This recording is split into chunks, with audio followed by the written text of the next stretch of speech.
یہ محققین دلیل دیتے ہیں کہ اگرچہ قدیم شکاری جمع کنندہ معاشرے جدید معاشروں کے مقابلے میں زیادہ فرقہ وارانہ اور مساوات پسند ہوتے تھے، لیکن وہ پھر بھی الگ الگ خلیوں پر مشتمل تھے، ہر ایک میں ایک حسد کا شکار جوڑا اور ان کے مشترکہ بچے ہوتے تھے۔ یہی وجہ ہے کہ آج یکزوجگی تعلقات اور بنیادی خاندان زیادہ تر ثقافتوں میں معمول ہیں۔ مرد و خواتین اپنے ساتھیوں اور بچوں کے تئیں بہت زیادہ ملکیت پسند ہوتے ہیں، اور یہاں تک کہ شمالی کوریا اور شام جیسی جدید ریاستوں میں بھی سیاسی اختیار باپ سے بیٹے کو منتقل ہوتا ہے۔ اس تنازع کو حل کرنے اور ہماری جنسیت، معاشرے اور سیاست کو سمجھنے کے لیے ہمیں اپنے آباء و اجداد کے رہنے کے حالات کے بارے میں کچھ جاننے کی ضرورت ہے۔ یہ جاننے کے لیے کہ سپین 70,000 سال پہلے کے ادراکی انقلاب اور تقریباً 12,000 سال پہلے زرعی انقلاب کے آغاز کے درمیان کیسے رہتے تھے۔ بدقسمتی سے ہمارے شکاری جمع کنندہ آباء و اجداد کی زندگیوں کے بارے میں بہت کم یقین ہے۔ قدیم کمیونہ ورابدی یکزوجگی کے مکاتب فکر کے درمیان بحث کمزور شواہد پر مبنی ہے۔ ظاہر ہے کہ ہمارے پاس شکاریوں کے دور سے کوئی تحریری ریکارڈ نہیں ہے اور آثار قدیمہ کے شواہد بنیادی طور پر پتھرائی ہوئی ہڈیوں اور پتھر کے اوزار پر مشتمل ہیں۔ زیادہ خراب ہونے والے مواد جیسے لکڑی، بانس یا چمڑے سے بنی اشیاء صرف منفرد حالات میں ہی زندہ رہتی ہیں۔ یہ عام تاثر کے ماقبل زرعی انسان پتھر کے دور میں رہتے تھے آثار قدیمہ کے اس تعصب پر مبنی ایک غلط فہمی ہے۔ پتھر کے دور کو زیادہ صحیح طور پر لکڑی کا دور کہا جانا چاہیے، کیونکہ قدیم شکاری جمع کنندہ کے زیادہ تر اوزار لکڑی کے بنے ہوتے تھے۔ قدیم شکاری جمع کنندہ کی زندگیوں کی باقی ماندہ اشیاء سے کوئی بھی تعمیر نو انتہائی مشکل ہے۔ قدیم شکاریوں اور ان کے زرعی اور صنعتی اولاد کے درمیان سب سے نمایاں اختلافات میں سے ایک یہ ہے کہ شکاریوں کے پاس شروع ہی سے بہت کم اشیاء تھیں، اور یہ ان کی زندگیوں میں نسبتاً معمولی کردار ادا کرتی تھیں۔ اپنی زندگی کے دوران ایک جدید خوشحال معاشرے کا ایک عام فرد کئی ملین اشیاء کا مالک ہوگا، کاروں اور گھروں سے لے کر ڈسپوزایبل لنگوٹ اور دودھ کے کارٹن تک۔ کوئی ایسی سرگرمی، عقیدہ یا حتیز کے جذبہ بھی نہیں ہے جو ہماری اپنی ایجاد کردہ اشیاء کے بغیر انجام دیا جاتا ہو۔ ہماری کھانے کی عادات چمچوں اور گلاسوں سے لے کر جینیاتی انجینئرنگ لیبز اور دیو ہیکل سمندری جہازوں تک ایسی چیزوں کے ایک دماغ گھما دینے والے ذخیرے سے متاثر ہوتی۔ کھیل میں ہم پلاسٹک کے کارڈ سے لے کر 1,00,000 نشستوں والے اسٹیڈیم تک کھلونوں کی کثرت استعمال کرتے ہیں۔ ہمارے رومانوی اور جنسی تعلقات انگوٹھیوں، بستروں، خوبصورت لباس، سیکسی انڈرویئر، کنڈومز، فیشنیبل ریستورانوں، سستے موٹلز، ایئرپورٹ لاؤنجز، شادی ہالوں اور کیٹرنگ کمپنیوں سے لیس ہوتے ہیں۔ مذاہب گوتھک چرچوں، مسلم مساجد، ہندو آشرموں، تورات کے صحیفوں، تبتی دعا کے پہیوں، پادریوں کے لباس، موم بتیوں، بخور، کرسمس ٹری، ماتزہ بالز، قبروں اور بتوں کے ساتھ ہماری زندگیوں میں تقدس لاتے ہیں۔ ہم بمشکل یہ محسوس کرتے ہیں کہ ہمارا سامان کتنا ہمہ گیر ہے جب تک کہ ہمیں اسے ایک نئے گھر میں منتقل نہ کرنا پڑے۔ شکاری ہر ماہ، ہر ہفتے اور کبھی کبھی تو ہر روز بھی گھر منتقل کرتے تھے۔ جو کچھ بھی ان کے پاس ہوتا تھا اپنی پیٹھ پر اٹھائے پھرتے تھے۔ سامان منتقل کرنے والی کمپنیاں ویگنے یا ہتیز کے بوجھ بانٹنے کے لیے جانور بھی نہیں تھے۔ نتیجتاً انہیں صرف انتہائی ضروری سامان کے ساتھ گزارا کرنا پڑتا تھا۔ اس لیے یہ فرض کرنا معقول ہے کہ ان کی ذہنی، مذہبی اور جذباتی زندگی کا بڑا حصہ اشیاء کی مدد کے بغیر بسر ہوتا تھا۔ آج سے 100 سال بعد کام کرنے والا ایک آثار قدیمہ کا ماہر ایک تباہ شدہ مسجد میں کھدائی سے ملنے والی بے شمار اشیاء سے مسلم عقیدے اور عمل کی ایک معقول تصویر جوڑ سکتا ہے، لیکن قدیم شکاری جمع کنندہ کے عقائد اور رسومات کو سمجھنے کی کوشش میں ہم بڑی حد تک ناکام ہیں۔ یہ بالکل ویسی ہی مشکل ہے جس کا مستقبل کا ایک مورخ سامنا کرے گا اگر اسے 21ویں صدی کے نوجوانوں کی سماجی دنیا کو صرف ان کی باقی ماندہ خط و کتابت کی بنیاد پر دکھانا پڑے، کیونکہ ان کی phone calls, e mails, blogs اور ٹیکسٹ پیغامات کے کوئی ریکارڈ باقی نہیں رہیں گے۔ اشیاء پر انحصار اس طرح قدیم شکاری جمع کنندہ کی زندگی کے ایک بیان کو متعصبانہ بنائے گا۔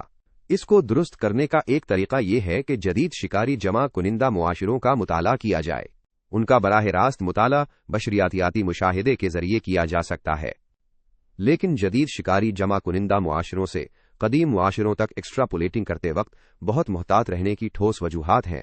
سب سے پہلے وہ تمام شکاری معاشرے جو جدید دور تک زندہ رہے ہیں پڑوسی زرعی اور صنعتی معاشروں سے متاثر ہوئے ہیں۔ نتیجتاً یہ فرض کرنا خطرناک ہے کہ جو کچھ ان کے لیے سچ ہے وہ ہزاروں سال پہلے بھی سچ تھا۔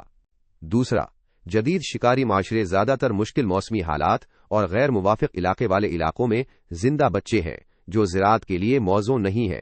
وہ معاشرے جنہوں نے جنوبی افریقہ کے کالاہاری صحرا جیسی جگہوں کے انتہائی حالات کے مطابق خود کو ڈھالا ہے۔ وہ یانگتسی دریائی وادی جیسے زرخیز علاقوں میں قدیم معاشروں کو سمجھنے کے لیے ایک بہت ہی گمراہ کن ماڈل فراہم کر سکتے ہیں۔ خاص طور پر کالاہاری صحرا جیسے علاقے میں آبادی کی کثافت قدیم یانگتسی کے آس پاس کے مقابلے میں کہیں کم ہے، اور اس کے انسانی گروہوں کے سائز اور ساخت اور ان کے درمیان تعلقات کے بارے میں اہم سوالات پر گہرے اثرات مرتب ہوتے ہیں۔ تیسرا، شکاری جمع کنندہ معاشروں کی سب سے نمایاں خصوصیت یہ ہے کہ وہ ایک دوسرے سے کتنے مختلف ہیں۔ وہ نہ صرف دنیا کے ایک حصے سے دوسرے حصے تک بلکہ ایک ہی علاقے میں بھی مختلف ہوتے ہیں۔ اس کی ایک اچھی مثال آسٹریلیا کے مقامی لوگوں میں یورپی آباد کاروں کو ملنے والی بے پناہ تنوع ہے۔ برطانوی فتح سے عین پہلے براعظم پر 3 لاکھ سے 7 لاکھ شکاری جمع کنندہ 200 سے 600 قبائل میں رہتے تھے، جن میں سے ہر ایک کو مزید کئی گروہوں میں تقسیم کیا گیا تھا۔ ہر قبیلے کی اپنی زبان، مذہب، اصول اور رسم و رواج تھے۔ جنوبی آسٹریلیا میں، جہاں اب ایڈیلیڈ ہے، کئی پدری قبیلے رہتے تھے جو باپ کی طرف سے نسب کا حساب لگاتے تھے۔ یہ قبیلے سختی سے علاقائی بنیادوں پر قبائل میں جڑے ہوئے تھے۔ اس کے برعکس شمالی آسٹریلیا کے کچھ قبائل ایک شخص کے مادری نسب کو زیادہ اہمیت دیتے تھے، اور ایک شخص کی قبائلی شناخت اس کے علاقے کے بجائے اس کے ٹوٹم پر منحصر ہوتی تھی۔ یہ سمجھ میں آتا ہے کہ قدیم شکاری جمع کنندہ کے درمیان نسلی اور ثقافتی تنوع بھی اتنا ہی متاثر کن تھا، اور زرعی انقلاب کے موقع پر دنیا میں آباد 5 سے 8 ملین شکاری ہزاروں الگ الگ قبائل میں تقسیم تھے، جن کی ہزاروں مختلف زبانیں اور ثقافتیں تھیں۔ آخرکار یہ ادراکی انقلاب کے اہم نتائج میں سے ایک تھا۔ افسانے کے ظہور کی بدولت یہاں تک کہ وہی جینیاتی بناوٹ والے لوگ جو اسی طرح کے ماحولیاتی حالات میں رہتے تھے، بہت مختلف تصوراتی حقیقتیں تخلیق کرنے کے قابل تھے، جو مختلف اصولوں اور اقدار میں ظاہر ہوتی تھیں۔ مثال کے طور پر اس بات پر یقین کرنے کی ہر وجہ ہے کہ ایک شکاری گروہ جو 30,000 سال پہلے اس جگہ پر رہتا تھا جہاں اب آکسفورڈ یونیورسٹی ہے، اس کی زبان اس گروہ سے مختلف ہوتی جو اب کیمبرج میں واقع ہے۔ ایک گروہ جنگجو ہو سکتا تھا اور دوسرا پرامن۔ شاید کیمبرج کا گروہ فرقہ وارانہ تھا، جبکہ آکسفورڈ کا گروہ بنیادی خاندانوں پر مبنی تھا۔ کیمبرج کے لوگ اپنے محافظ روحوں کی لکڑی کی مورتیاں تراشنے میں لمبے گھنٹے گزارتے ہوں گے، جبکہ آکسفورڈ کے لوگ رقص کے ذریعے عبادت کرتے ہوں گے۔ پہلے شاید دوبارہ جنم پر یقین رکھتے تھے، جبکہ بعد والے اسے بکواس سمجھتے تھے۔ ایک معاشرے میں ہم جنس پرست تعلقات قبول کیے جاتے ہوں گے، جبکہ دوسرے میں وہ ممنوع تھے۔ دوسرے الفاظ میں، جبکہ جدید شکاریوں کے بشریاتی مشاہدات ہمیں قدیم شکاریوں کے لیے دستیاب کچھ امکانات کو سمجھنے میں مدد کر سکتے ہیں۔ قدیم امکانات کا افق کہیں زیادہ وسیع تھا، اور اس کا زیادہ تر حصہ ہماری نظروں سے پوشیدہ ہے۔ ہومو سیپینز کے قدرتی طرز زندگی کے بارے میں گرما گرم بحثیں مرکزی نقطہ کو نظر انداز کرتی ہیں۔ ادراکی انقلاب کے بعد سے سیپینز کے لیے زندگی کا کوئی ایک قدرتی طریقہ نہیں رہا ہے، صرف ثقافتی انتخاب ہیں امکانات کی ایک حیران کن پیلٹ میں سے۔ من تو نادی یادہ باقا کرتا با اصل خوشحالہ معاشرہ۔ ماقبل زرعی دنیا میں زندگی کے بارے میں ہم کیا عمومی باتیں کر سکتے ہیں؟ یہ کہنا محفوظ معلوم ہوتا ہے کہ زیادہ تر لوگ کئی درجن یا زیادہ سے زیادہ چند سو افراد کے چھوٹے گروہوں میں رہتے تھے، اور یہ کہ یہ تمام افراد انسان تھے۔ اس آخری نقطہ کو نوٹ کرنا اہم ہے کیونکہ یہ بالکل واضح نہیں ہے۔ زرعی اور صنعتی معاشروں کے زیادہ تر ارکان پالتو جانور ہیں۔ وہ اپنے آقاؤں کے برابر نہیں ہیں یقیناً، لیکن وہ بہرحال ارکان ہیں۔ آج نیوزی لینڈ نامی معاشرہ 4.5 ملین سیپینز اور 50 ملین بھیڑوں پر مشتمل ہے۔ اس عمومی اصول کی صرف ایک استثناء تھی، کتا۔ کتا ہومو سیپینز کا سب سے پہلا پالتو جانور تھا، اور یہ زرعی انقلاب سے پہلے ہوا تھا۔ ماہرین اس کی صحیح تاریخ پر اختلاف کرتے ہیں، لیکن ہمارے پاس تقریباً 15,000 سال پہلے کے پالتو کتوں کے ناقابل تردید شواہد موجود ہیں۔ وہ شاید ہزاروں سال پہلے انسانی گروہ میں شامل ہو چکے ہوں۔ کتوں کو شکار اور لڑائی کے لیے، اور جنگلی درندوں اور انسانی حملہ آوروں کے خلاف ایک الارم سسٹم کے طور پر استعمال کیا جاتا تھا۔ نسلوں کے گزرنے کے ساتھ دونوں نسلوں نے ایک دوسرے کے ساتھ اچھی طرح بات چیت کرنے کے لیے ارتقاء حاصل کیا۔ جو کتے اپنے انسانی ساتھیوں کی ضروریات اور احساسات پر سب سے زیادہ توجہ دیتے تھے، انہیں اضافی دیکھ بھال اور خوراک ملتی تھی، اور ان کے زندہ رہنے کے زیادہ امکانات تھے۔ ساتھ ہی کتوں نے اپنی ضروریات کے لیے لوگوں کو ہے یہ رے پے ہے یہ رے کرنا سیکھا۔ 15,000 سالہ تعلق نے انسانوں اور کتوں کے درمیان کسی بھی دوسرے جانور کے مقابلے میں کہیں زیادہ گہری سمجھ اور لگاؤ پیدا کیا ہے۔